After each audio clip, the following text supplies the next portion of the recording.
राणी सरकार बोलण्याचं कारण पिकलं पान केव्हा तरी करून पडणारच. अहो असं का म्हणता? हो राणी सरकार, आता याच्यातून निवृत्त होऊन आपण कुठेतरी देवदर्शनाला जावं, परंतु या राजगादीला कोणतरी मालक वारस असावा यासाठी तुमचा विचार घेण्यासाठी मी तुम्हाला बोलवलं. हो तसं राजगादीचा अधिकार थोरल्या मुलाला असतो आणि माझ्या थोरल्या मुलाला या राजगादीवर बसून आपण तीर्थयात्रा कराव्या अशी आमची मनोकामना आहे. तेव्हा तुमचा काय विचार आहे? बरोबर. पहिला मुलगा आपला म्हणजे माझा सावत्र मुलगा, तो थोरला आहे आणि आमचा मुलगा आहे तो जरा लहान आहे, तो शिक्षण घेत आहे. पण महाराज बोला. तुम्हाला एक गोष्ट मला बोलायची आहे. बोला. माझ्या कानावर बातमी अशी आली की आपला थोरला मुलगा जरा वाईट वागत आहे, दारू पितो, लाजहाणा येतो आणि काही गोष्टी करतो. पण तुम्ही मला सांगा, या राजगादीचा जरी मालक केला त्या राजाचा संभाळ नीट नेटका करते असं तुम्हाला वाटतं? राणी सरकार, हे तुम्हाला कळतं नाही? हो मला समजलं म्हणून मी बोलले तुम्हाला. म्हणजे आपला थोरला मुलगा म्हणजे तुमचा सावत्र मुलगा, माझा सावत्र मुलगा, आमचा पहिल्या राणी सरकारचा मुलगा व्यसनी आहे, व्यभिचारी आहे, परस्त्री संभोग करतो, हे सगळं तुम्हाला माहित आहे. अशा व्यक्तीला राजगादीवर बसल्यानंतर ही राजगादीच काय पण संपूर्ण राज्य नयास केल्याशिवाय राहणार नाही. तुम्ही मला सांगा, त्या गोष्टीचा पूर्ण निर्णय करा आणि मगच राजगादीवरती बसला. ठीक आहे राणी सरकार,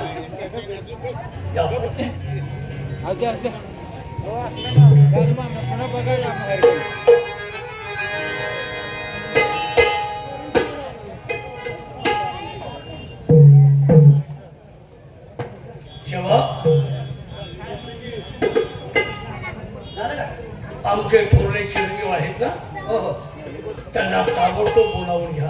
काय नाव त्यांचं माहित नाही का? काय मुलाचं नाव काय ठेवलंय?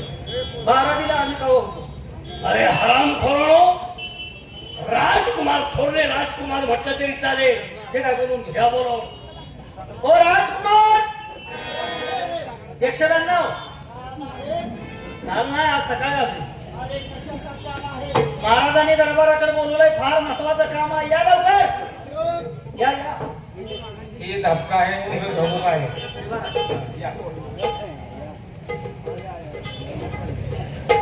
बजता रहेगा डंका हमेशा आपके नाम का, शुक्र गुजार करता हूँ बंदा इस दरबार का.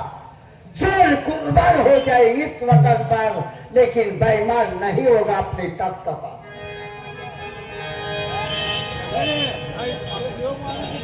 मुलाना तो बता देना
बाबासाहेब. आजपर्यंत आम्हाला एवढ्या अर्जंट कधी आपण दरबार मध्ये बोलवलं नाही आणि आज बोलवण्याचं कारण युवराज, आमच्या कानावरती काहीतरी तुमच्याबद्दल कागाय आले आहेत. आमच्याबद्दल? हा. कोणत्या गोष्टीची? कोणत्या गोष्टीचा? हो म्हणजे सगळे आपण काळे धंदे करता हे कोणालाच माहित नाही वाटत. आपण मदिरा भाषण करता. मदिरा हा आणि आम्ही प्राशन करतो. हा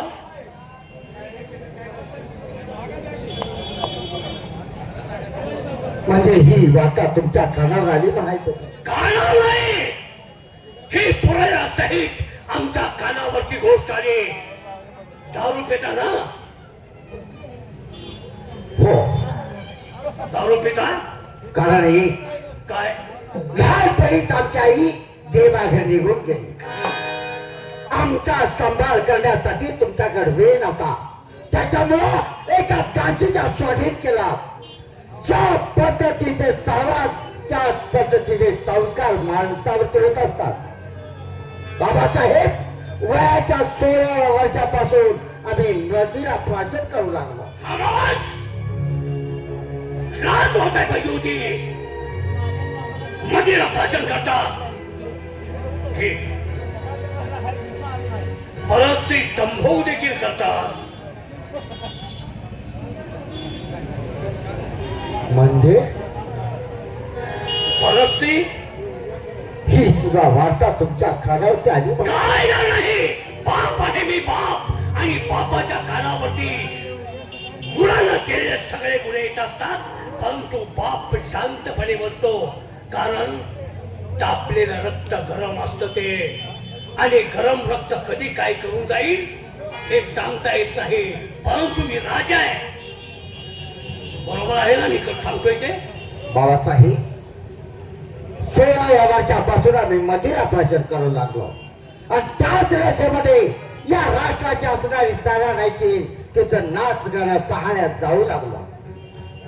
तिच्याने आमची जवळीक झाली आणि ते संबंध आमचे वेगळ्या संबंधामध्ये मोडले गेले.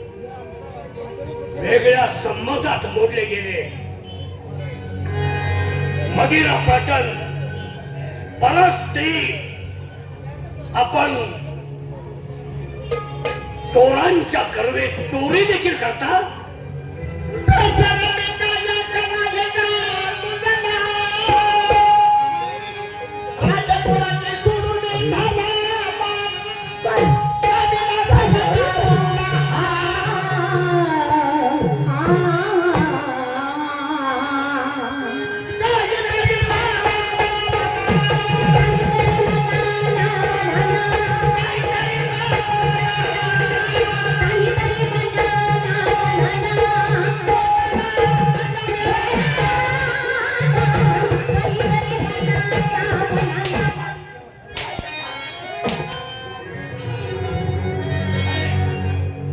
बाप आहे की मी की सोंग आहे?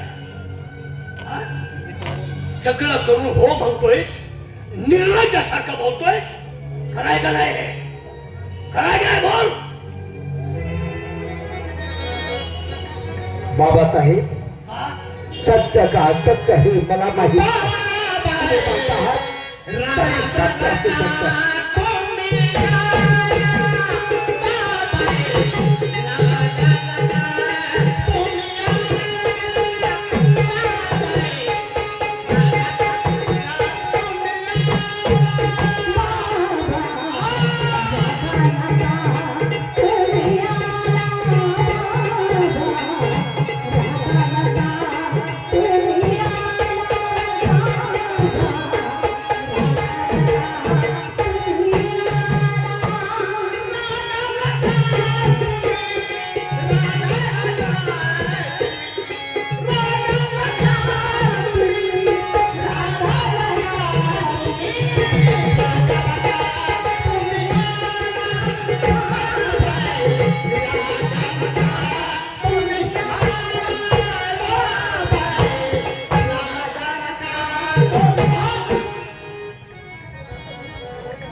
बाबासाहेब जे माझ्यावर आरोप केले हे सत्य का असत्य हे मी सांगू शकत नाही.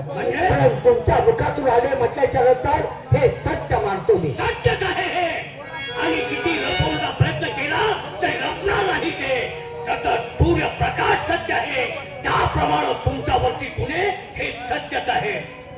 असं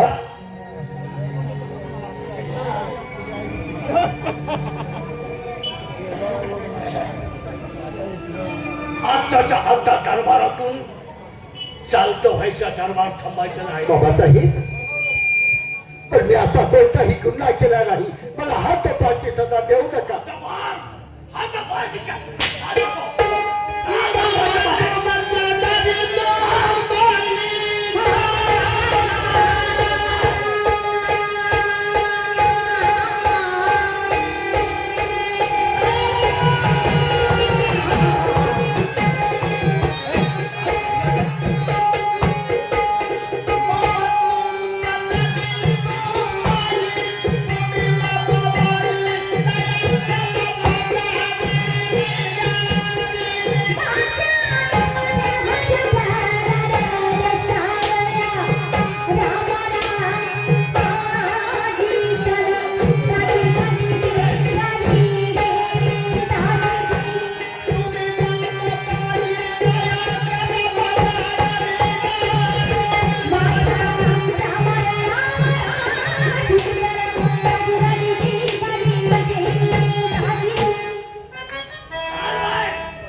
बाबासाहेब, माझा कोणताही गुन्हा नसताना, माझी चूक नसताना माझ्या अकाउंटच्या हक्काचे फटके मारले आणि मला तुम्ही हात पाहायची सजा देत आहात.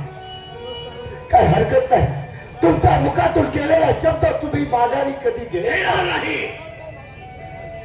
फक्त माझे हात सोडून तुम्हाला विनंती, काय रे, हे नाट्य सोडून जाण्यास मी तयार आहे. चालतं व्हायचं. पण माझा लहान भाऊ चंद्रकांत, त्याला फक्त मी हेच वेळ मला भेटू द्या.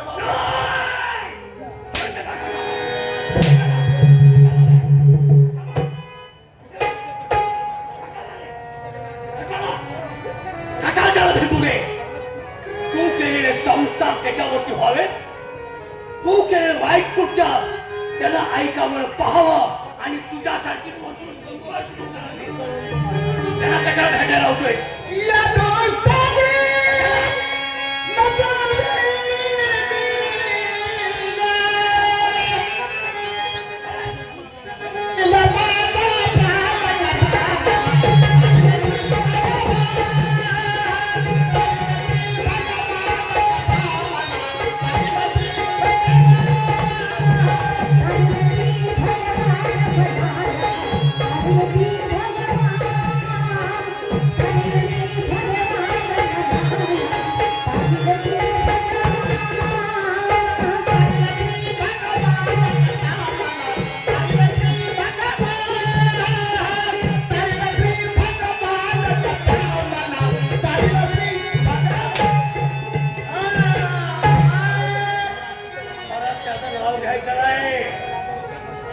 माझ्या धाकट्या मुलाचं नाव घेऊ नको. तू तसा पदफैली झालास, तू तसा वाया गेलास, त्याप्रमाणे त्याला वाया जाऊ देणार नाही. कशाला गाठ घ्यायची आहे त्याची, कशाला भेट करून घ्यायची आहे तुला? ठीक आहे बाबासाहेब, तरी माझ्या लहान भावाची मला भेट नाही घालू दे. कदापि नाही. तरी हरकत नाही. पण जात असताना शेवटची एक आठ्याची निशाणी या दरबारमध्ये करू जाते, ती तर माझ्या चंद्राला दाखवा. काय करतो निशाणी? तुझा त्याला दरबारातून मोठा देवा लावून चालल्यागत काय करणार आहे ते? ही माझ्या असणारी संस्थे आज ही समोर दिसणारी भिंत आहे. या भिंतीमध्ये बांधला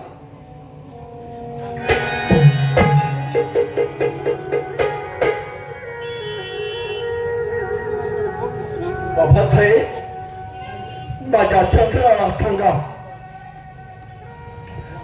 जोपर्यंत ही निशाणी कोरडी असेल तोपर्यंत तुझा भाऊ सुखरूप आहे. आणि ज्या दिवशी या निशाणीतून रक्त वाहील त्या दिवशी तुझ्या भावाच्या जीवाला धोका आहे. एवढी आठवण त्याला कोणतं सांगा बाबा. एवढा सात्विक विचार आहे तो. हो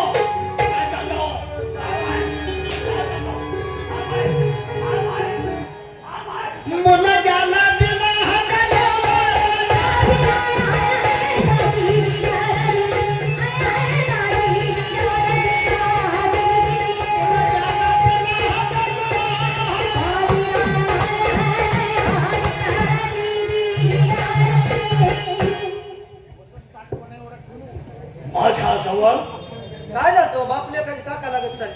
अन्यायाला थारा नाही, चुकीला माफ नाही. बर मी त्याला म्हटलं राजगादीवर बसवतो, मग परंतु माझ्या कानावरती नाही तसे केले तरी उद्योग माझ्या कानावरती आले. मेहरबान, खरं सांगितलं. वेळ सावध झालो, नाही तर तो जर राजगादीवर बसून असल्या जर गोष्टी करत राहिला असता तर माझ्या तोंडात सर्वांनी शेण घातलं असतं. होय होय होय होय. त्यासाठी त्याला हद्दपार गेली. बर बर बर. हद्दपार हातपार केला की काय ते? करून गेले. निशाणी ठेवून गेला. निशाण ठेवून गेले. भिंतीत शमशेर खोपून ठेवली आणि म्हणजे माझ्या भावाला सांगा, चंद्रकांत बरोबर आहे त्याला बाळा. सांगा, बंधू प्रेम आहे. बंधू प्रेम कसलं आहे, तोपर्यंत ही शमशेर कोरडी राहील तोपर्यंत माझ्या जीवाला कोणता धक्का नाही. आणि या शमशेरीतून म्हणजे त्या भिंतीतून या शमशेरीतून रक्त वाहील त्यावेळेस माझ्यावरती कोणतं तरी संकट आहे असं माझ्या भावाला सांगा. म्हणजे इतका हात पुण्यवंत आहे. जाऊ रे, पाहूया कसं काय होतंय ते. गेलं पाहिजे. तुम्ही जावा, खरंच घ्या. बरं. त्या समशेरीत रक्त येईल का आपण आणून होतोय रगाच्यावर आणून बसून पोरग किडनॅप करायचं आपल्या आपल्याला काय द्यायचं.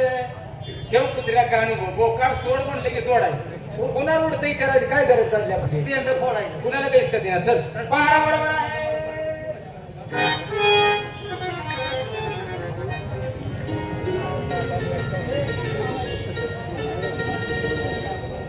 महाराज, तुम्ही काय म्हटला होता की माझ्या थोरल्या मुलग्याला राजगादीवरती बसवायचं आणि माझा मुलगा नोकरासारखं राहणार, ते मला बघवणारच नाही.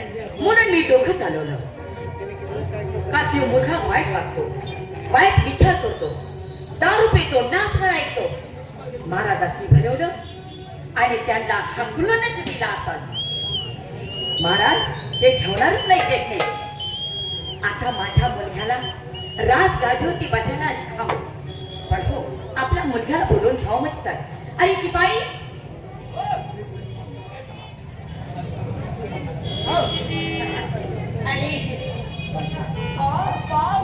महाराज आले काय? साखर कारखाना तोंडात गेले. चालूवरती जाय तुम्ही दोघांनी न्याय ठेवले. चालूवरती म्हणजे अरे काय बोलण्याची पद्धत आहे का? काय बोलतोय अरे मी त्यांची पत्नी आहे, तिने माझी पती आहे. पण एखाद्याला गरज लागणार. पत्नी पत्नी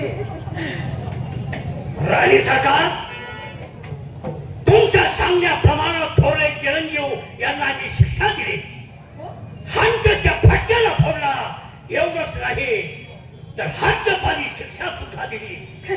परंतु हद्दपारी शिक्षा देता देता जाता जाता त्यांनी एक पराक्रम करून ठेवलाय. काय हो गेलं? भिंतीत शमशेर खोपून ठेवली, अखेरचं निशाण म्हणे. आणि अखेरचं निशाण ते कसं, जोपर्यंत ही शमशेर भेटाळत आहे, सुखी आहे, तोपर्यंत माझ्या जीवाला कोणताच धोका नाही. आणि ज्यावेळेस या शमशेरीतून भिंतीतून रक्त येईल त्यावेळेस ओळखायचं माझ्या जीवाला धोका आहे असं माझ्या धाकट्या भावाला सांगा म्हणे. पण त्याने काहीतरी करून गेला. अखेरचे निशाणी म्हणतो तो. महाराज, बोला.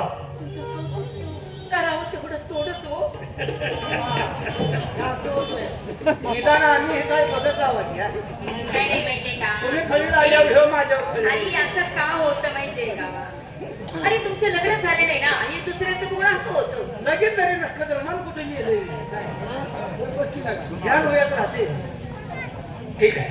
राणी सरकार, त्यावेळेपर्यंत होत होते. थोडा थकवा वाटतोय, विश्रांती घेतो. अरे महाराजांना थोडा लकवा वाटायला लागला. आणि लकवा काय म्हणते की? थकवा, थकवा. काय? आमची युवराज कुठे आहे? तुमचा मुलगा आहे का? बोलू देऊ काय? बोलवा ना. आई साहेब बोलवतात. युवराज भाई, ओ युवराज भाई, युवराज भाई, हो युवराज महाराज तर म्हणजे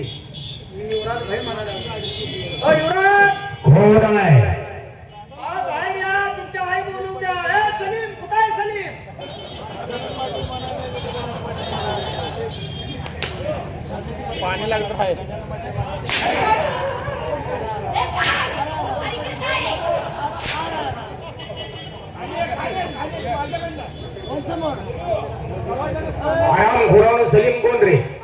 त्याचं काय काम आहे?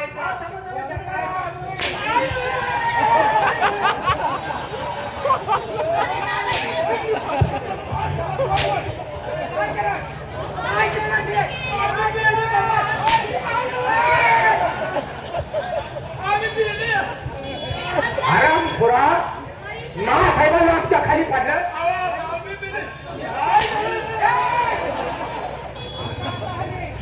तुम्ही हाणू नका हो, तिथे येते महादेव गरज सावळज यांच्याकडून 50 रुपये आले हाणू नका तिथे येते. हो सलीम कोण? त्याचं या दरबार मध्ये काय काम आहे? हे आमचा दोस्त आहे. पण त्याचं दरबार मध्ये काय? आपण दरबार मध्ये आहोत का? काय त्याने येताना सांगत होता 1/2 किलो मटण आणून माझ्या देण्यात आहे. तुमच्या सलीमचं नाव घ्यायला असं सांगू देत नाही का? तिथं काय मोठे राहतो म्हणलंय. काय म्हणतो तू? अरे दोरटायची मासे रात्री घेऊन गेले. काय रे हराम खोरावलो? काय चाललंय काय दरबार मध्ये? आमचा ऐकत चाललाय, तुम्हाला तुमच्या मम्मीने बोलवलं. म्हणजे आमच्या महासाहेबांनी चला हे हाणू नका नाही की पळते.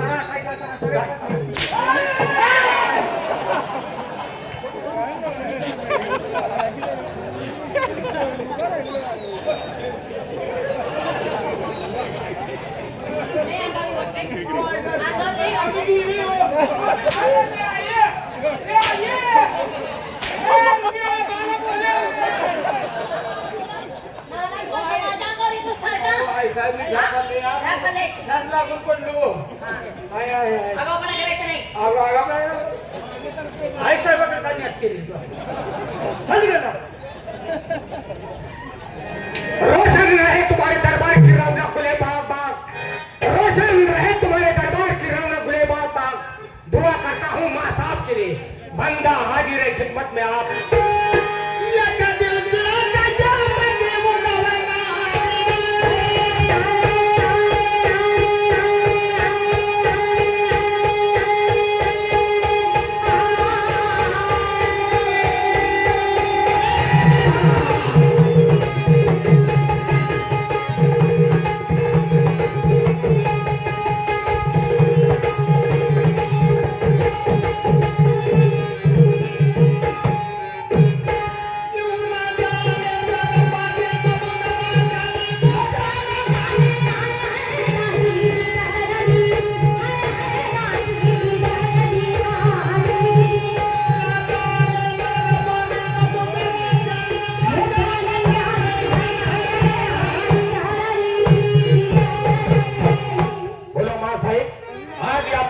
आठवण कशी काय झाली? काय वेड्यासारखं बोलता तुम्ही युवराज. तुम्हाला पाहिलंय की आमचं अंतःकरण किती भरून येत आहे. काय तुम्हाला पाहिलं की आमचा आनंद गगनात मावत नाही. युवराज, खरंच आम्हाला असं वाटत आहे की तुम्ही कधी गाडीचा मालक पोचीला आणि आम्ही कधी तुम्हाला पाहिजे असं वाटत आहे. बाळासाहेब, आम्हाला पाहिल्यानंतर तुमच्या चेहऱ्यावरचा आनंद आम्हाला कळला, पण आपल्या मुखातून जे शब्द बाहेर पडले ते ऐकल्यानंतर खरोखरच मनाला धक्का बसल्यासारखं वाटलं.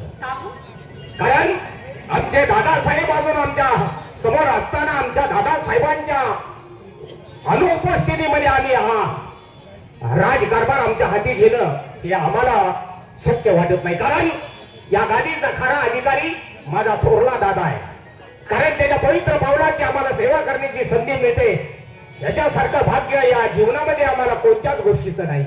युवराज, त्या थोरल्याचं नाव सुद्धा काढू नको.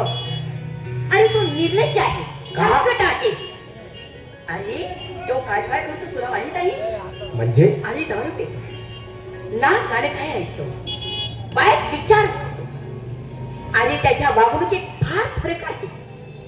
तो राजगादीला शोभल नाही, राजगादीला शोभल तो माझाच मुलगा नाही बाळासाहेब. आणि हा एवढाच काय, माझा मुलगा आहे तो सावत्र मुलगा आहे.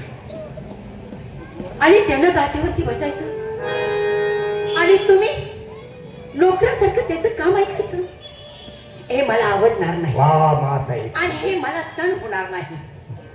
म्हणून मी काय केलं माहिती, महाराजांनी सांगितलं,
महाराजांनी मी असं सांगितलं, हेच गोष्ट सांगितली मी की ते दारू पितात, वाईट बघा बघतात.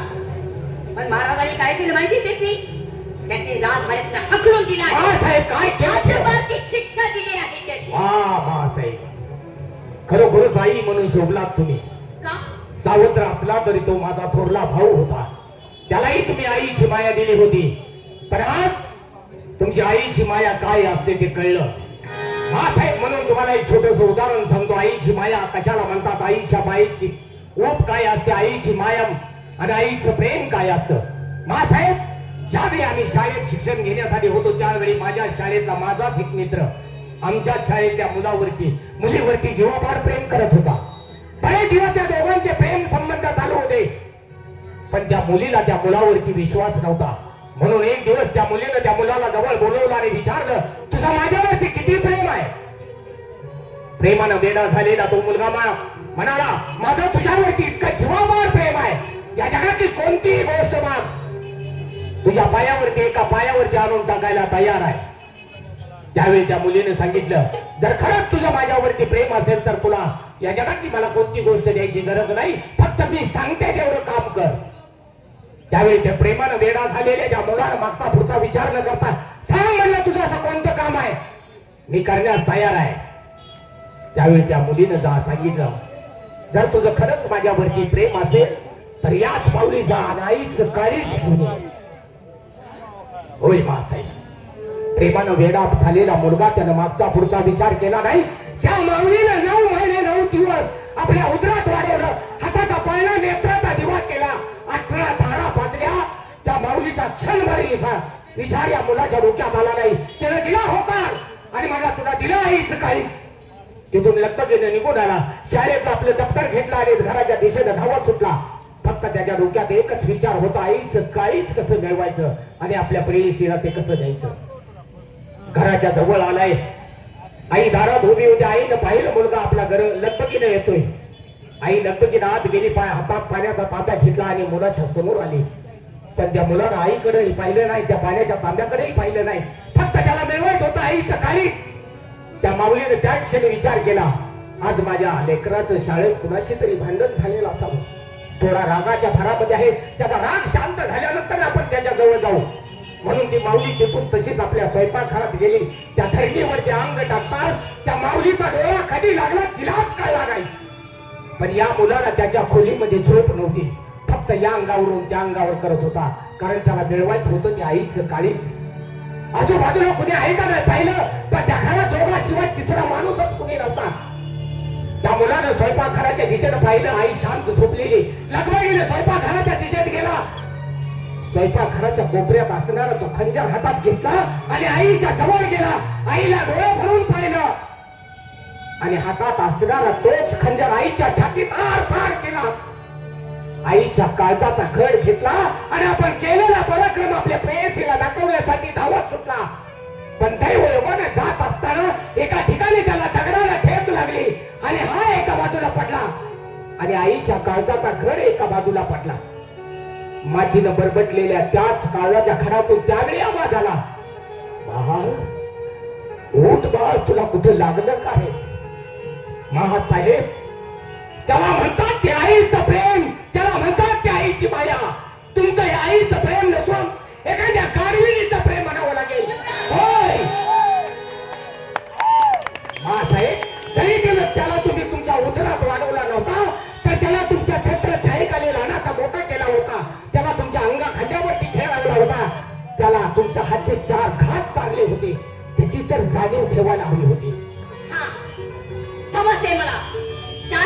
सांभाळली सांभाळला मी, लहानाचा मोठा केला.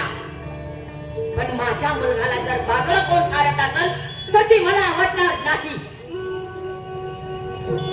युवराज, नाही रे, तुला कोणी वेड वाकडं बोललं, तो नोरकासारखं काम केलेलं मला नाही आवडणार. मी तुझ्यासाठी वाटत ते करायला नाही मासाई, माझ्या मुखातून गेलेला शब्द मी परत घेणार नाही. ज्याप्रमाणे रामचंद्राने आपल्या रामचंद्राच्या पवित्र पावलांची ज्याप्रमाणे भरताना सेवा केली, त्याप्रमाणे माझा दादा जरी या राज्यात कसला तर त्याच्या या सिंहासनावरती पादुका आहे असं समजेल आणि रात्र दिवस त्या सिंहासनाची सेवा करेन. पण त्या सिंहासनाचा अधिकारी कधी बनून राहणार नाही, हा माझा तुम्हाला शब्द आहे. युवराज, असं वेड्यासारखं करू नका. अरे तो नालायक गेला जाऊ दे, पण शेवटी त्या नालायकाने काय केलं माहिती? काय केलं? आखिर ते निशाण लावला ते. आणि काय म्हटलं माहिती का तू? ज्या टायमाला माझं काहीतरी बरं वाईट होईल ह्या निशाणामधनं रक्त वाहील. जोपर्यंत मला काही होत नाही तोपर्यंत ते सुखरूप राहील. ठीक आहे, जाऊ दे, मला त्याची शिक्षण नाही मासाहेब, नाही. पण युवराज, जोपर्यंत या निशाणातून रक्त येत नाही तोपर्यंतच मी तुमचा आहे. ज्या दिवशी या निशाणातून रक्ताची धार वाईल त्या दिवशी तुमच्या आणि माझ्यामध्ये अंतर येणार आणि मी हा राय दरबार सोडून माझ्या भावात ज्या भाव दिशेने गेलाय त्या दिशेने जाणार. पण मला तुमच्या या पवित्र पावलाची आणि तुमची सेवा करण्याची गरज नाही. माझा भाव ज्या दिशेने गेलाय त्याच दिशेने मला मार्ग धुवायचा आहे. फक्त जोपर्यंत या आखरी निशाणातून रक्ताची धार येत नाही तोपर्यंतच मी आपला सेवक आहे. अरे नाही रे, त्याला काही होणार नाही, एवढी काळजी करू नको. त्याला बिलकुलच काही होणार नाही. अरे तो रागाच्या भरात गेला आहे. महाराज सरकारने सुद्धा रागाच्या भरात घालवला आहे. जाऊ दे ना. नाही मासाई, आहे मी त्या परमेश्वराची जोपर्यंत साथ आहे तुम्हाला आणि जोपर्यंत त्यातून रक्ताची धार बाहेर येत नाही तोपर्यंत मी तुमचा गुलाम आहे. पण या सिंहासनाला स्पर्श सुद्धा करणार नाही. येतोय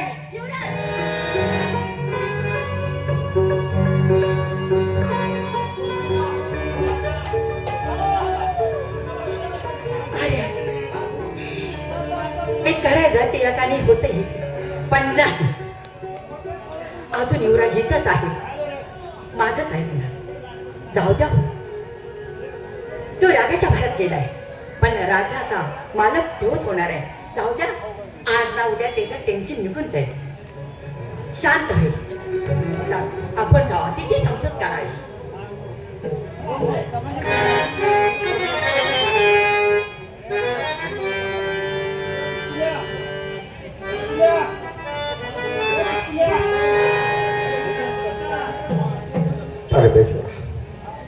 आणि काय केलं मला हातोबाची शिक्षा दिली याचं मला दुःख वाटत नाही.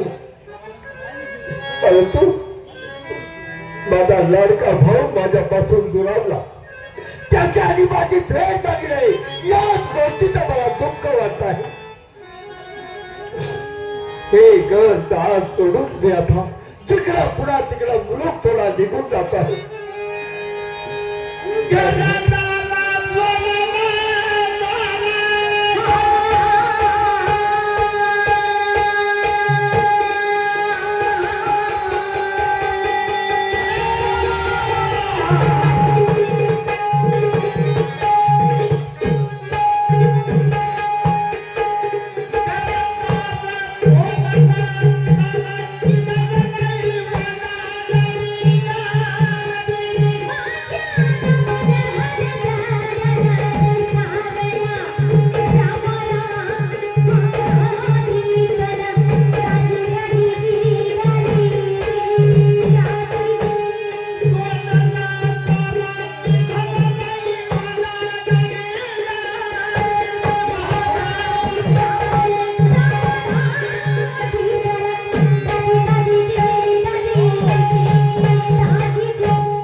राष्ट्र सोडून तर बाहेर आलोय, परंतु माझ्या चंद्रकांची आठवण मला झाल्याशिवाय राहत नाही.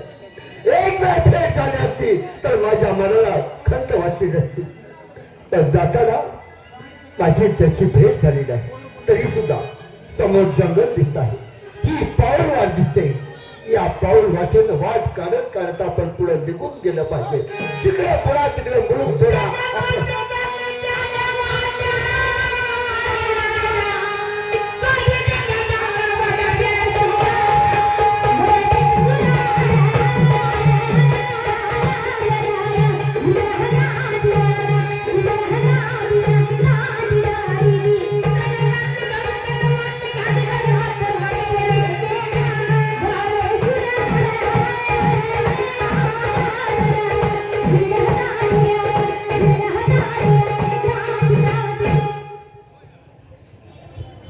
काय हरकत नाही. हे भयानक जंगल आहे. या अरण्यातून वाट खडीत खडीत जायचं आहे. आपल्याला तर काहीच माहित नाही. घनदाट जंगल, भले मोठे वृक्ष, या जंगलामध्ये मोठमोठे प्राणी असतील तरी सुद्धा आपल्या हातामध्ये हत्यार नाही आणि ह्यातून तरी आपल्याला मार्ग काढत गेलं पाहिजे. निगाव मंदिर हे फाल्गुन मास उन्हाळ्याचं ऊन आहे.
आणि आपण जगण्याच्या मध्यभागी आलो.